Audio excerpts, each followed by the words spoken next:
So you're thinking about buying land and building your dream home because the price of home these days are just too outrageous. But going that route might be a lot more than you think.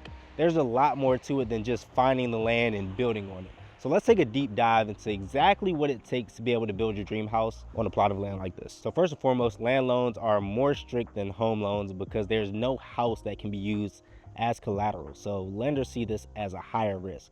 So you will have to put in a higher down payment, between 20 to 50%, and the interest rate is going to be a lot higher. So make sure that you have strong finances when you're considering buying land. Next, we have to check the zoning laws. Every piece of land has strict rules on how it can be used. Is it residential? Is it commercial? Is it agricultural? For example, you cannot build a commercial building on a residential lot.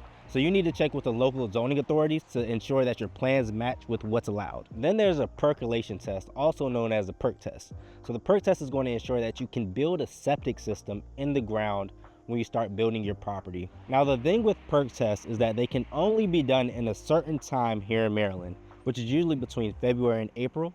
So the ground is wet enough to conduct the test. So another important step is to get a land survey. So the survey is going to help you establish the property's boundary lines, where your line or your lot ends and where it starts. This way, if you're building something like a fence, you can understand where your fence can start, where it can end. And of course, if you're building a house, which I'm sure you will, where exactly you can put the house within the boundary lines. Buying land isn't complicated if you know the right steps, but with the right planning and due diligence, you can turn a lot into a home. And if you're interested in this lot specifically, you can also use the link in my bio to schedule a one-on-one consultation, or you can just DM me.